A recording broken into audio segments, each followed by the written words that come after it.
The United Bank for Africa is a church whose mission is to compensate people who've been scammed by advance fee scammers. No, it's true. This bank really is a church, and I can tell you why.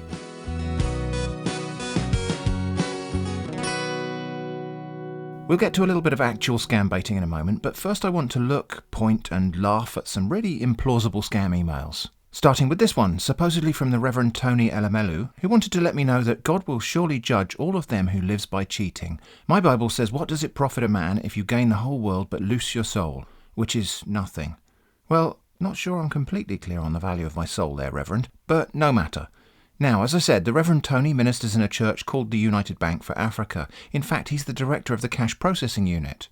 Of course, I'm going to bait this scammer, and if that turns into anything interesting, it'll be in a future video. For now, though, let's just read what he has to say. The Reverend Tony's entire email was written in shouty caps. I guess he's one of those fire and brimstone types, but I'll read it in my non-shouty voice, I think. Dear esteemed customer, I am Reverend Father Tony Johnson Shedrack, Director, Cash Processing Unit, United Bank for Africa, the only bank appointed by the OAU members led by President Patrice Talon.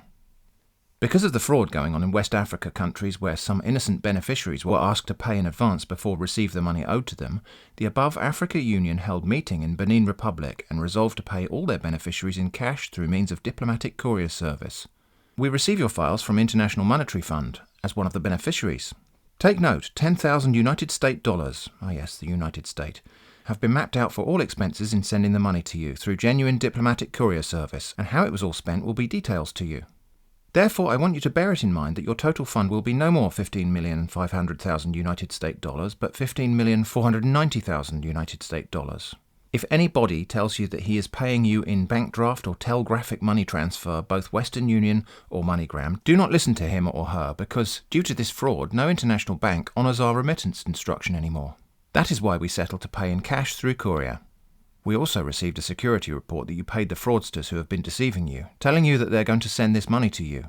Dear, as a senior banker controlling this cash payment now, I advise you not to waste your money by paying anybody in advance again, and if you just follow my instruction, you will receive your money in 3 days' time. Well, I mean, that's nice. That's an advance fee scammer telling me not to pay an advance fee scammer in advance. Good to know. Your fund will now package in a box and take to the diplomatic courier service for immediate shipment. I will also send the picture of the box by attachment to you to see how the money is packed. I will send you more mails to give more information with my international passport for you, to know the genuine of this transaction. Therefore, do forward your home address and direct phone number to me for quick delivery because time is not on our side. All the documents will be sent to you if I am assured that you have stopped sending money to those fraudsters. But God will surely judge all of them who lives by cheating. My Bible says, what does it profit a man if you gain the whole world but lose your soul, which is nothing? I am waiting to hear from you with the required information of yours. Of course, all highly implausible, and yet here we have a scammer trying to convince someone this is a true story. Let's look at another one. UNICEF. You've heard of UNICEF, right? Well, UNICEF is a parcel delivery service. I can tell you this because Robert Powell emailed me to talk about a problem with delivery of my parcel, and he's a special representative of UNICEF. No, wait, the UN. No, the IMF. Well, something anyway. The International Monetary Fund is a church that ministers in discovery of all unpaid fund being owed to governments, companies or individuals all over the world through contract payments, compensation payments, inheritance, lottery winning or award prizes. I know this because Reverend Frank Edward Miller emailed me, and he's the director of the World Fund Discovery Management and Payment Bureau West African Regional Office. Western Union is a church that will pay me $900,000 just because I apparently helped someone with a money transfer once in the past. My contact at Western Union is to be Pastor Uke Lani. And so it goes on. FedEx Logistics is an anti-fraud church that delivers parcels. I know this because the Reverend Philip Mike emailed me apologising for the delay in shipment and asking me for a demurrage fee. Actually, it turns out that the Church of FedEx is really a BMW dealership, accepting payment in iTunes cards. Who knew? So, as you probably know, I get a lot of emails like this, classic advance fee scam stuff, all hugely implausible, and yet there's so much of it about, and people do fall victim to it. I'll talk about that more in a moment, but first let's get stuck into some nonsense scam baiting. This one's going to be a sort of extended episode of the scammers who dumped me. So here's one of the fake hacker type scammers that spammed the comments on one of my videos, with a glowing recommendation about how this hacker could do anything. Well, okay, let's put that to the test. After following the scammer from my Monica Flange Instagram account, they opened the conversation with 2 question marks. I said, "Hi, what things can you do?" They asked, "How can I help you?" Then they attempted a video chat. And again, I ignored the video chat request and said, "How many things can you do?" Any service, they claimed. How can I help you? I asked, which services? Then explained, my ex-boyfriend found out some information. Can you make him forget it? They said, sure. So just to be clear here, they're claiming that one of their hacking services is to be able to wipe the memory of a human. Send me the active phone number, they asked. I replied, what phone number? There's no phone number. He knows the information. I want him to forget it. Can you do that? They said, I need to verify you. Where are you from? I said, Brazil. Then again, they attempted video chat. I said, I'm not doing video chat. I'm a mess today. They tried again anyway. Then they said, service cost of $200 to run and penetrating. Proceed? I asked, you can make him forget? The scammer replied, funny. This has been my profession over years. I inquired, how will you do it? They said, just need his phone number and address, that's all. I said, how will you make him forget? They repeated, just need his phone number and address, that's all. We have other way of formatting our personal memories, sending our staffs across. I said, does it hurt? They assured me, not at all, just your memory. I asked, do you use a machine? They replied, you have to narrate everything that happened. I said, okay. They asked, so here goes. They said, waiting. Well, okay, give me a chance. I need a moment or two to fire up Deep AI and generate a stream of utter nonsense for you.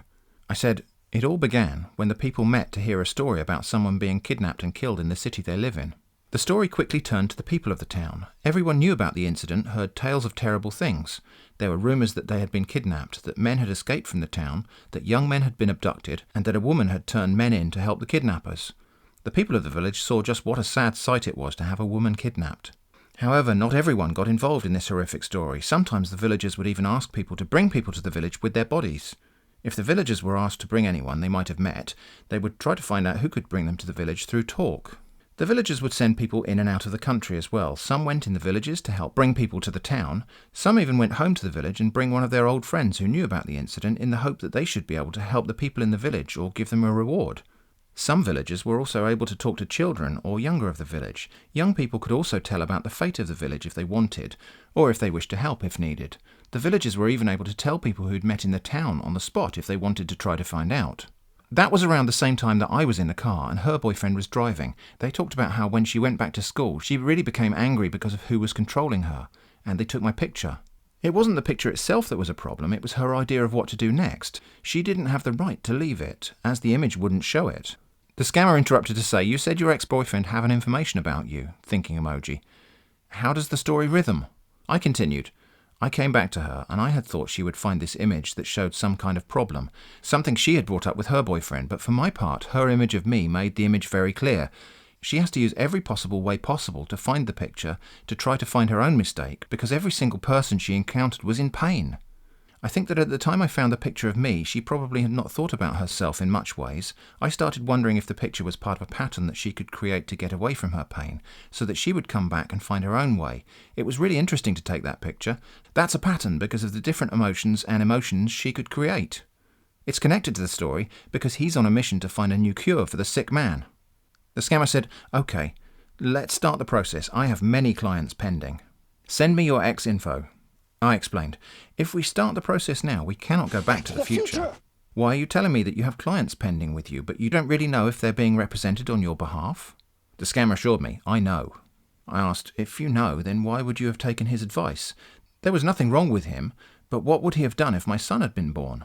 Trying to rally, the scammer said, you said you want him to forget the memory. I explained, I do want him to forget, but I also need to save my daughter. I have a problem. I know how to keep his feelings from breaking, but he needs to have a good day tomorrow, and you need to help him. The scammer replied, is that what you want? That expensive. How much can you afford? Just want to help you. Found some emotional moment in your story. Well, that's nice. I said, I thought you already stated a price for everything. I didn't want to be stuck with something that I don't know who does. The scammer explained, I never knew you would like to save your daughter. She will be fine. Count on me. Big beating heart emoji. $500 to consult the academy staffs. What's your payment method? But I said, why wouldn't I want to save my daughter? How ironic was that? To think that it would suddenly go to the ground and have a horrible reaction and die. The scammer replied, you won't die. Funny. I'm here for you. Let's finish up. I asked, why do you need to consult anyone? And what kind of information was that about? They said, get the needed software to be used. Let's not prolong this process. Process takes less 60 min to activate. I asked, why are you in a hurry to finish this? I still haven't told you about the 2 kids. I haven't spoken to them recently. I have some money coming into my bank account and haven't spoken to them about it. When I call them, I'm told that they're both dead. This is what they say for a living, and that's it.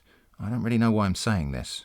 The scammer replied, "What did they say?" "Well, you asked. They said that the man has been working, doing his job for years, while everyone else is going to have to give up to get what works, which is going to destroy him. I just don't know if it's better when he's in jail for what it is. It just seems like more of an issue, or maybe there is some other way he wants to punish the other ones. It's also a matter of knowing that in a way, or a way that will be harder for him to handle if he's been behind bars for at least 10 days with some sort of mental illness." The scammer said, "That's not an idea. The only advice I can give you is save your children and let karmas handle everything. That's all I can say." I replied, "How can you say it's not an idea when I'm in a different place at the same time? I'm getting in the way of making the whole thing worthwhile." Losing patience a bit, the scammer asked, "What do you actually want?" I explained, "What I want is to stop.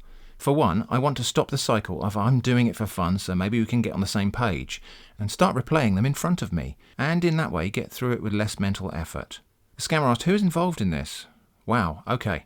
The people involved are Liam Johnson of East Meadow and Andy McElroy of Ewing Village in New York City, together with 3 other plaintiffs and their attorneys, Mark L. Smith of Queens of Westchester, and Alan W. Scharf of Easton in New York City, respectively, Michael B. Cushman of Queens of Orange in New York City, with David E. Heisenberg and Jason L. Cushman, as well as Richard L. Barger of West Harlem, New York City, Michael S. Hennessy of Brooklyn in South Carolina, and David A. I. Nissen of North Carolina, and David F. Abrash of North Carolina, as well as David C. H. Smith and Richard L. Barger, Dennis L. Wilson, and 3 others.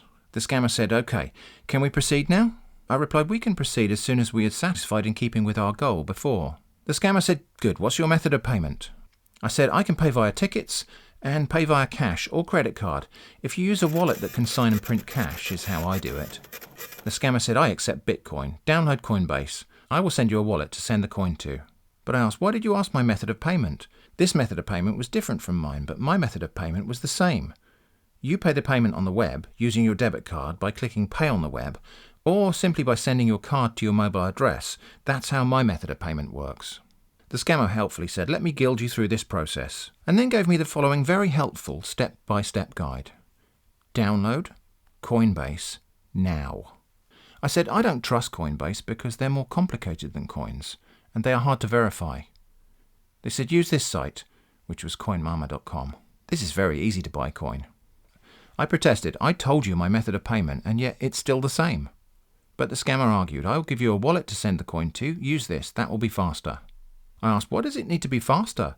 Why not just add a second step at a time and see if you can reach a goal more quickly and quickly?" The scammer explained, "My database management activity accept only coin." I said, "Well, my payment method is on MyPay, so that will be the default." The scammer asked, "MyPay?" I explained, "MyPay is like CoinSquirt. The only network with a lot of network functionality to allow you to make payments with the pay-as-you-go of a traditional payment system. Maybe we should use CoinSquirt instead of money, because it's more safe than running up against the Bitcoin crash." The scammer, in a bit of a spin I think, said, "Which will be okay by you?" I said, "I prefer CoinSquirt because of its ability to be easily understood. Nobody is using Bitcoin nowadays because of how poorly it's executed and how difficult it is to maintain. Bitcoin's going to change so much that it won't be used for anything." They argued, "My database accept only Bitcoin. Get Bitcoin worth $500. I will send you a wallet to send to, okay?" I stood my ground. Like I said, I don't trust Bitcoin because it's all speculation. The scammer generously said, "I'm giving you a benefit of doubt. Don't worry, it's safe." We'll look at what happened next after this short break to revisit one of your frequently asked questions. The question is, how and why do people fall for scams? I've attempted to address this question before because, especially in view of the scam-baiting hijinks you see on this channel and elsewhere, including those really implausible messages about the Church of FedEx we looked at earlier, it's easy to come away with the impression that scams are obvious and any person with common sense would just avoid them. Therefore, scam victims must be lacking common sense or something. Except that the idea of lacking common sense is kind of an oxymoron. The common in common sense is supposed to mean shared by everyone. If it's something that people can lack, then it isn't common sense at all. Frankly, I don't believe common sense actually exists. I think it's just semantic shortcut for something I already learned and keep on being surprised about when I discover other people haven't learned it yet. Nobody is born with knowledge. Everything you know, you learned. Not everyone is you. But that's a sidetrack. What I want to talk about is the notion that scams are obvious and any person with common sense would just avoid them. Let's try that sentiment in a different context. Icebergs are obvious, and any ship's captain with common sense would just steer their ocean liner away from them. I mean, I'm not wanting to make light of a tragedy, but sailing the Titanic into an iceberg was an obvious mistake, right? You're not supposed to do that. Of course, yes, it was a mistake. Everyone actually knows you're not supposed to do that. Everyone on board knows you're not supposed to do that. It's really easy to look at the story of a catastrophe, especially one where someone already pointed out the key mistake to you, and walk away thinking that just because you saw it in that context, you would have avoided it in all other contexts. And maybe you would, but the point is hindsight can make us feel wiser, smarter, and more alert than we really are on a day-to-day basis. Nowhere has this been more sharply illustrated, I think, than the recent case of Jim Browning losing his YouTube account to scammers. Jim is perhaps the most technically competent scambaiter on YouTube, and certainly amongst the topmost scam-aware people in the community. And yet, he fell victim when a scammer messaged him and walked him through the process of deleting his own YouTube account. There are, I think, two ways to react to something like this. On the one hand, you could choose to laugh at the downfall of the supposed expert, conclude that he's not as smart as he made out to be, argue that it undermines his credibility, assert that he should own up for his own embarrassing failure. On the other hand, you could wonder how it's even possible for someone to be scammed when we have actually seen and heard them strenuously explaining to scam victims that they're being scammed, and when we've heard that person explaining to a victim that the person contacting them is an imposter. We could try to understand the cascade of failures that led to such a catastrophe. In this second instance, we have the opportunity to maybe learn something new, to understand something that might help us avoid the same pitfall ourselves. We might, of course, conclude that we already have safeguards in place for this specific failure, but checking that a safety feature is in place is never a bad move. But in the other case, where all we do is really scorn and deride, all we come away with from that is an inflated ego. In that approach, you might come away feeling superior to Jim and therefore invulnerable, but that feeling's an illusion, and perhaps even a dangerous one. In short, any fool can conclude that the Titanic should not have hit the iceberg. The smart thing to do is to try to really understand how it could have been avoided, and then find ways to apply that understanding. By the way, Jim Browning tells the story in his own words in the linked video, and if you haven't seen it already, I recommend an unprejudiced, open-minded look at it.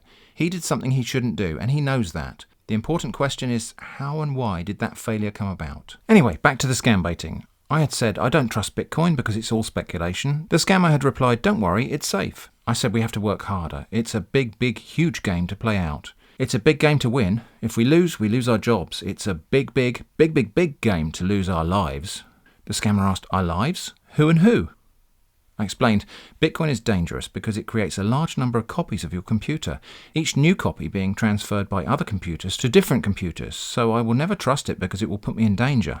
The scammer said, I'm giving you a benefit of trust. I'm here for you, just once. Bitcoin is good for now. I said, I don't know why we're still talking about Bitcoin. For a while it seemed that we just got rid of a small segment of the internet that was doing that. The scammer replied, because that's what my database accepts. I suggested perhaps you could persuade it to change its mission altogether. All you can do is hope for someone else to stop it if you're on that side. The scammer stated outright, the only option is Bitcoin. The process is very simple. You just purchase and send. You ought know to be afraid of anything. Am the one receiving it, am not complaining. But I said I would like to explore other options as well. I have found my ideal solution in a project that I just discovered over 3 weeks ago. Somewhat foolishly, the scammer asked me, what are your other payment options? I continued, the project is called Fund Thrust. The plan is to build the foundation of a new international financial centre capable of handling worldwide capital flows in the digital frontier. You can become an agent for fund thrusting. It is much easier to have an agent be invested by you when you're making investments at a lower yield because no two will agree on which is the better performance agent. Instead of having an agent act with you when making decisions in a way that causes you to be more invested, instead you pick someone to act with who is less invested. The scammer said, nice. I continued, you don't want a high price for which no one will care. When you do choose people to act with you, instead of acting with you for investment reasons, you are more invested. And if you are invested too soon, then a higher price for the investment will cause your funds to be overspent and your returns to decline. The scammer asked, what next? I said, if there's no market, then a high price for the investment will cause your money to be wasted because you are buying stock on something that doesn't require that much investment. You will make more investments if you pay extra for it. If you want high returns, you will invest more from a single source, something you could do over and over again. The scammer said, all right, what do you want? I said, I think we discussed that already. The scammer replied, yes. Are you sending the money now? I asked, are you signing up for Fund Thrust or CoinSquirt? The scammer confirmed, none. I prefer Bitcoin or gift cards.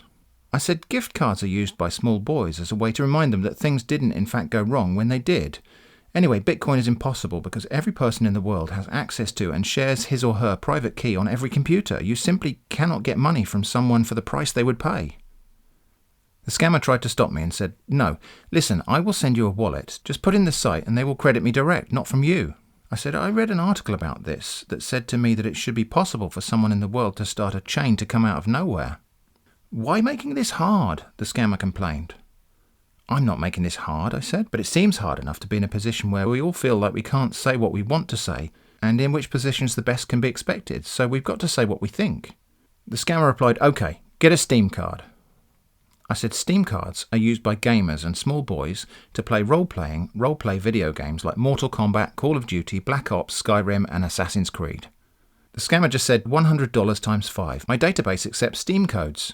But I continued, "Small boys who aren't aware how to play a game of Magic with the right equipment in hand." The scammer said, "My database accepts card codes." I asked, "Are you a small boy?" My reason for asking, "Do you know any people in your neighbourhood which you respect as a child? I should like to hear them and tell them of the great work which the boy does to their country." The scammer said, "Funny. Seems we can get to an agreement." I said, "Okay, what agreement?" The scammer replied, "Of you sending the money." I said, "I can send it via mail. I got a few messages in 2 messages, but I didn't respond to them." The Brazil Postal Service also offers you options to send a large postcard including your personal address, but there are limits to both types of postcards by country. So if you live in Argentina, your postcard to Chile may not be included in Chile Post's worldwide postcard lists. And if you move from Mexico, you're not allowed to ship to Mexico. Most postcards come in 12 different sizes, so there are about 6,000 different types of postcards. But each of the letters and numbers in the letter and number column are unique, so you might have to use different postcards or different designs. Alternatively, I could send it by courier. If it did not arrive within 2 weeks, or if that doesn't work out, then I would advise asking. Can someone please tell me your other recommendations for what to carry so that I can get them to you faster? I think tomorrow's a good Friday to start. Nothing much happened for a day, and then the scammer asked, "How are you?" I said, "I'm fine, how are you feeling?" I was thinking I could send the payment straight along to my family, a young man, which for me is probably the best way I can do it. I'm using PayPal to pay off creditors. I want to know how much you had used in my loan and what went through your bank system and how much money was lost on each purchase. So my first question to you is, just what part of your life did you choose to lose money under? What was your life as a young lad with no credit? The scammer replied, "What your problem? Do you have PayPal?" I said, "My problem with PayPal is that you can't just make calls and ask them for your credit. What happens if they don't respond within 3 calendar days? I think that could be very difficult to do within the community. That's why I've avoided PayPal. I've set up a bank account for my kids that holds my kids' balances, but instead my children's balances are frozen. Can you believe it? So I think it would be best to pay via credit card. I'd always consider it something I'd have a lot of respect for, even though I don't really like what I think. Am I able to pay today?" The scammer asked, "Which method are you using, PayPal?" I said, "I already told you I can't use PayPal because I can't upload it on Google anymore. PayPal doesn't work for me because this could be a misunderstanding, something that you should not attempt to explain before committing something bad. The only way of fixing this is to find a way to change the server name to something like server name. The only difference is that some users now know the server which is to be used in their account." Another day passed and the scammer asked, "Have you gotten a means of payment?" I said, "Yes, I can pay via any of these 3 methods. I can pay at the pharmacy, via email, or via phone." The scammer said, "I accept Cash App, PayPal, gift cards, Bitcoin." I said, "Okay. I can't use any of those payment methods, but I've used all sorts of payment systems over the years. What about CoinSquirt? Because I think it really is funny how the coins just disappear. It never once moves and does not even need to be moved. I think at that time they could just keep the block address as is. I think they lost the idea after the fact. I guess the reason why is because it makes it more interesting to keep track of what happens to some other coins, if there are any coins in existence that are still missing or maybe even have broken from their state." Another day or 2 passed and the scammer asked, "Have you gotten a means of payment?" I said, "Yes, Fund Thrust." The scammer said, "I said download PayPal." I explained, "There's a problem with PayPal because you're not permitted to transfer money to people you know, and sometimes people get on a few transfers in your name and go ahead and pay for this, so..." The scammer argued, "PayPal doesn't have any problem, download it." I asked, "When is this going to end? It's been nearly a month and nothing has happened."